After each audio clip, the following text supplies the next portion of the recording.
दोस्तों, अब एक बात बताइए, अगर आपने एक अच्छी कंपनी का स्टॉक खरीदा, कंपनी का बिजनेस भी अच्छा है, कंपनी की अर्निंग्स भी बढ़ रही हैं और आपने उसे लॉन्ग टर्म के लिए खरीदा है, तो क्या इसका मतलब यह है कि आप उस इन्वेस्टमेंट से ज़रूर पैसा बनाएंगे? शायद नहीं, क्योंकि कई बार प्रॉब्लम स्टॉक में नहीं होती, प्रॉब्लम इन्वेस्टर के डिसीजन में होती है। इन्वेस्टर ने कंपनी सही चुनी, एंट्री भी ठीक है, लेकिन उसके बाद ऐसी कुछ गलतियां कर दी कि अच्छा इन्वेस्टमेंट भी खराब रिजल्ट देने लगा। कभी स्टॉक थोड़ा गिरा तो पोर्टफोलियो बदल दिया, कभी स्टॉक तेजी से ऊपर गया तो बहुत जल्दी बेच दिया, और कभी कोई स्टॉक लगातार खराब परफॉर्मेंस कर रहा था, फिर भी सिर्फ इस उम्मीद से होल्ड करते रहे कि एक दिन वापस मेरी बाइंग प्राइस पर जरूर आएगा। दोस्तों, यही आज का टॉपिक है, पोर्टफोलियो में सबसे बड़ी गलती क्या होती है और अच्छा स्टॉक खरीदने के बाद भी इन्वेस्टर पैसा क्यों नहीं बना पाते। आज हम डाइवर्सिफिकेशन या यह बात नहीं करेंगे कि पोर्टफोलियो में 10 स्टॉक रखें या 20। आज हम बात करेंगे पोर्टफोलियो डिसीजन की, क्योंकि मेरे हिसाब से कई इन्वेस्टरों का पोर्टफोलियो खराब स्टॉक की वजह से नहीं बिगड़ता, गलत डिसीजन की वजह से बिगड़ता है, और हो सकता है इसमें से कोई गलती आप भी अपने पोर्टफोलियो में कर रहे हो। तो चलिए आज इसे एकदम सिंपल तरीके से समझते हैं। दोस्तों, मान लीजिए आपने किसी अच्छी कंपनी का स्टॉक खरीदा, आपने बिजनेस समझा, फाइनेंशियल देखे और लॉन्ग टर्म के लिए इन्वेस्टमेंट किया। कुछ महीने बाद मार्केट गिर गया और आपका स्टॉक भी 15% नीचे चला गया। अब आपके दिमाग में पहला विचार क्या आएगा? शायद मैंने गलत स्टॉक खरीद लिया। फिर आप बेच देंगे। कुछ समय बाद मार्केट रिकवर करता है और वही स्टॉक वापस ऊपर जाने लगता है। अब प्रॉब्लम क्या हुई? कंपनी शायद नहीं बदली थी, आपका डिसीजन बदल गया था। और यही चीज़ बहुत सारे इन्वेस्टरों के साथ होती है। स्टॉक प्राइस गिरते ही वे अपने पूरे इन्वेस्टमेंट थीसिस पर डाउट करने लगते हैं। लेकिन एक बात समझिए, प्राइस गिरना और बिजनेस खराब होना एक ही बात नहीं है। अगर मार्केट गिरा है लेकिन कंपनी का बिजनेस स्टेबल है, अर्निंग्स ठीक है, मैनेजमेंट की स्ट्रेटजी में कोई बड़ा बदलाव नहीं है, तो सिर्फ प्राइस गिरने की वजह से पोर्टफोलियो बदल देना शायद सही अप्रोच नहीं है। लेकिन इसका मतलब यह भी नहीं है कि हर गिरते स्टॉक को होल्ड करते रहना चाहिए। यहीं अगला सवाल आता है, अगर प्राइस नहीं तो हमें देखना क्या चाहिए? दोस्तों, जब आपने कोई स्टॉक खरीदा था तब आपने उसे क्यों खरीदा था? यह सवाल बहुत सिंपल है, लेकिन बहुत कम इन्वेस्टर इसे लिख कर रखते हैं। मान लीजिए आपने कंपनी इसलिए खरीदी क्योंकि उसका बिजनेस मजबूत था, अर्निंग्स ग्रोथ अच्छी थी, डेट मैनेजेबल था, और आपको लगा कि अगले कई वर्षों में बिजनेस एक्सपेंड कर सकता है। अब 6 महीने बाद स्टॉक 20% गिर गया, आप डर गए। लेकिन क्या कंपनी में वह वजह बदल गई जिसके कारण आपने स्टॉक खरीदा था? अगर नहीं बदली तो सिर्फ प्राइस देखकर डिसीजन क्यों बदल गया? मेरे हिसाब से हर इन्वेस्टर को स्टॉक खरीदते समय कम से कम एक बात क्लियर रखनी चाहिए, मैं इस कंपनी का ओनर क्यों बनना चाहता हूँ। और जब भी पोर्टफोलियो में बड़ा डिसीजन लेना हो, उस सवाल पर वापस जाना चाहिए, क्योंकि अगर आपको खुद याद नहीं कि आपने स्टॉक क्यों खरीदा, तो मार्केट की हर छोटी खबर आपकी राय बदल सकती है। दोस्तों, अब दूसरी इन्वेस्टिंग प्रॉब्लम देखते हैं। मान लीजिए आपने एक अच्छा स्टॉक खरीदा, वह 30% ऊपर चला गया, आपको लगा बस प्रॉफिट बुक कर लेते हैं, आपने बेच दिया। कुछ महीने बाद वही स्टॉक 50%, फिर 70%, फिर 100% ऊपर चला गया। अब आपको लगता है काश होल्ड किया होता। दोस्तों, यहाँ प्रॉफिट लेना गलत नहीं है, लेकिन सवाल है आपने बेचने का डिसीजन क्यों लिया? अगर सिर्फ इसलिए कि स्टॉक ऊपर चला गया, तो शायद आपने प्राइस को बिजनेस से ज़्यादा इम्पोर्टेंस दे दी। अगर कंपनी का बिजनेस अभी भी स्ट्रॉन्ग है, अर्निंग्स बढ़ रही हैं, ग्रोथ अपॉर्चुनिटी भी बनी हुई है, और वैल्यूएशन आपकी स्ट्रेटजी के हिसाब से रीजनेबल है, तो सिर्फ इसलिए कि स्टॉक ऊपर चला गया उसे बेच देना हमेशा सही नहीं होता। क्योंकि वेल्थ क्रिएशन में सिर्फ सही स्टॉक चुनना इम्पोर्टेंट नहीं है, सही स्टॉक को पर्याप्त समय देना भी इम्पोर्टेंट है। दोस्तों अब इसका बिल्कुल उल्टा देखते हैं। आपने एक स्टॉक खरीदा, स्टॉक गिरता गया 20%, 30%, 40%। अब आप बेच नहीं रहे, क्यों? इतना गिर गया, अब तो वापस आएगा। यहीं पर इन्वेस्टर कई बार एक बहुत बड़ा मेंटल ट्रैप बना लेती है।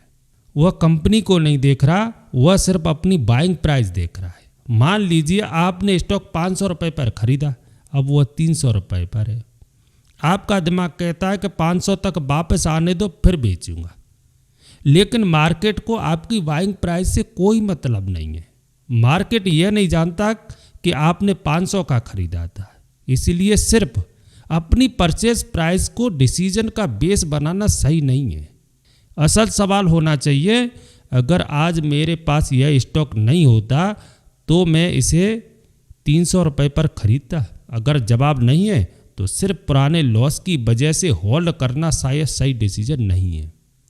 दोस्तों यह बहुत कॉमन है। इन्वेस्टर कहता है कि कंपनी खराब है लेकिन थोड़ा टाइम दे देती है, फिर कुछ महीने निकल जाते हैं, फिर कहता है मार्केट ही खराब है, फिर 1 साल निकल जाता है, फिर अभी रिकवरी नहीं आई, और धीरे धीरे इन्वेस्टमेंट एनालिसिस से निकलकर होप पर चला जाता है। लॉन्ग टर्म इन्वेस्टिंग का मतलब यह नहीं है कि हर स्टॉक को हमेशा होल्ड करना। लॉन्ग टर्म का मतलब है अच्छे बिजनेस को पर्याप्त समय देना। अगर बिजनेस की मूल कहानी खराब हो गई, कॉम्पिटिटिव एडवांटेज कमज़ोर हो गया, डेट बहुत बढ़ गया, मैनेजमेंट पर भरोसा कम हुआ, अर्निंग्स की क्वालिटी खराब हुई, या आपके इन्वेस्टमेंट की मूल वजह खत्म हो गई, तो सिर्फ लॉन्ग टर्म शब्द की वजह से होल्ड करना जरूरी नहीं है। दोस्तों कई इन्वेस्टर अपने पोर्टफोलियो को बार बार देखते रहते हैं। आज एक स्टॉक बेच दिया, कल दूसरा खरीद लिया, फिर कोई नया सेक्टर पसंद आ गया, फिर कोई यूट्यूब वीडियो देखी, फिर किसी एक्सपर्ट ने दूसरा स्टॉक बताया और पोर्टफोलियो फिर बदल गया। कुछ समय बाद इन्वेस्टर खुद भूल जाता है कि उसने क्या और क्यों खरीदा। दोस्तों पोर्टफोलियो कोई ऐसी चीज़ नहीं है जिसे हर हफ्ते नया बनाना जरूरी है। अगर आपका इन्वेस्टमेंट फ्रेमवर्क क्लियर है तो हर मार्केट मूवमेंट पर पोर्टफोलियो में बदलाव करने की ज़रूरत नहीं होनी चाहिए। एक्टिविटी और प्रोग्रेस एक ही चीज़ नहीं है। आप बहुत ज़्यादा ट्रांजैक्शन कर सकती हैं, लेकिन इसका मतलब यह नहीं कि आप बेहतर इन्वेस्टिंग कर रही हैं। दोस्तों यह बहुत इम्पोर्टेंट है, क्योंकि मैं ये नहीं कह रहा कि पोर्टफोलियो कभी चेंज मत कीजिए। चेंज करना ज़रूरी हो सकता है, लेकिन चेंज करने का रीज़न होना चाहिए। और मेरे हिसाब से 4 सिचुएशन में पोर्टफोलियो को सीरियसली रिव्यू करना चाहिए। पहला, बिजनेस बदल गया हो, जिस वजह से आपने कंपनी खरीदी थी, अगर वही बिजनेस स्टोरी बदल गई तो रिव्यू जरूर करें। दूसरा, इन्वेस्टमेंट थीसिस टूट गई हो, आपने जो एक्सपेक्टेशन बनाई थी अगर वह लगातार गलत साबित हो रही है तो इससे इग्नोर मत कीजिए। तीसरा, रिस्क बहुत ज़्यादा बढ़ गया हो, कंपनी का डेट बढ़ रहा है, फाइनेंशियल पोजीशन कमज़ोर हो रही है, या बिजनेस में कोई बड़ा रिस्क दिखाई दे रहा है, तो पोर्टफोलियो में एक्शन की ज़रूरत पड़ सकती है। चौथा, आपका खुद का गोल बदल गया हो, मान लीजिए आपने वेल्थ क्रिएशन के लिए इन्वेस्टमेंट किया था, अब आपका फाइनेंशियल गोल बदल गया, तो पोर्टफोलियो को उसी हिसाब से रिव्यू करना पड़ सकता है। यानी पोर्टफोलियो चेंज का रीज़न होना चाहिए, इमोशनल नहीं, लॉजिक। दोस्तों मेरा पर्सनल एनालिसिस, अब मैं आपको बताता हूं कि मुझे सबसे बड़ी पोर्टफोलियो मिस्टेक क्या लगती है। मेरे हिसाब से सबसे बड़ी गलती है इन्वेस्टमेंट का अपने ही डिसीजन फ्रेमवर्क पर भरोसा खो देना। जब मार्केट ऊपर जाता है तो इन्वेस्टर दूसरों को देखकर स्टॉक खरीदता है, जब मार्केट नीचे जाता है तो दूसरों को देखकर बेचता है, जब स्टॉक ऊपर जाता है तो डर कर प्रॉफिट बुक कर लेता है, और जब स्टॉक नीचे जाता है तो होप में होल्ड करता रहता है। यानी डिसीजन का कंट्रोल इन्वेस्टर के पास नहीं, मार्केट के पास चला जाता है। और मेरे हिसाब से एक स्ट्रॉन्ग पोर्टफोलियो वही है जिसमें हर स्टॉक के पीछे एक क्लियर रीजन हो। आपको पता हो मैंने इसे क्यों खरीदा है, मैं किन चीज़ों को मॉनिटर करूंगा, किस सिचुएशन में मेरी थिंकिंग गलत साबित होगी और कब मुझे अपना डिसीजन रिव्यू करना है। अगर ये 4 बातें क्लियर हैं तो मार्केट की नॉइज आपके डिसीजन को आसानी से कंट्रोल नहीं करेगी। दोस्तों अब इसे बहुत सिंपल बना देती है। जब भी आप अपने पोर्टफोलियो के किसी स्टॉक को लेकर कंफ्यूज हो, इन 5 सवालों को पूछिए। पहला, मैंने स्टॉक क्यों खरीदा था। दूसरा, क्या वह रीजन आज भी वैलिड है। तीसरा, बिजनेस में वास्तव में क्या बदला है। चौथा, मैं स्टॉक की करंट रियलिटी देख रहा हूँ या अपनी बाइंग प्राइस। और 5वां सवाल सबसे इम्पोर्टेंट, अगर आज मेरे पास यह स्टॉक नहीं होता तो क्या मैं इसे आज की प्राइस पर खरीदता। अगर आपका जवाब हाँ है तो होल्ड करने की वजह हो सकती है। अगर जवाब नहीं है तो आपको अपने डिसीजन को फिर से एनालिसिस करना चाहिए। यह कोई बाय या सेल फॉर्मूला नहीं है, यह सिर्फ आपको अपनी थिंकिंग को साफ करने में मदद कर सकता है। तो दोस्तों आज की पूरी बात को अगर एक लाइन में समझना हो तो मैं कहूँगा पोर्टफोलियो की सबसे बड़ी गलती हमेशा गलत स्टॉक खरीदना नहीं होती। कई बार सही स्टॉक के साथ गलत डिसीजन लेना भी उतना ही नुकसान कर सकता है। हर गिरावट पर पोर्टफोलियो बदलना, विनर्स को बहुत जल्दी बेच देना, लूजर्स को सिर्फ रिकवरी की उम्मीद में होल्ड करना, अपनी इन्वेस्टमेंट थीसिस भूल जाना और बिना किसी क्लियर रीजन के पोर्टफोलियो को बार बार रीअरेंज करना, ये सारी चीज़ें धीरे धीरे आपके इन्वेस्टमेंट रिजल्ट को प्रभावित कर सकती है। इसलिए अगली बार जब आपका कोई स्टॉक गिरे तुरंत यह मत सोचिए मुझे इसे बेच देना चाहिए, और जब कोई स्टॉक तेजी से ऊपर जाए तब भी तुरंत यह मत सोचिए अब प्रॉफिट बुक कर लेना चाहिए। पहले एक सवाल पूछिए, बिजनेस में क्या बदला है।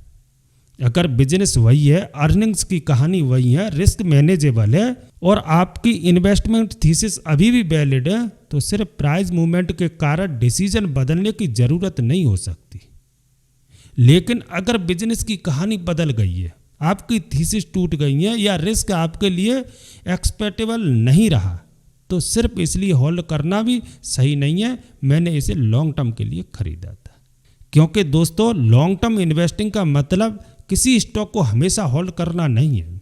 लॉन्ग टर्म इन्वेस्टिंग का मतलब है स्ट्रॉन्ग डिसीजन को पर्याप्त टाइम देना और गलत डिसीजन को ईगो की वजह से बचाते नहीं रहना। और मेरे हिसाब से यही एक मैच्योर इन्वेस्टर की पहचान है।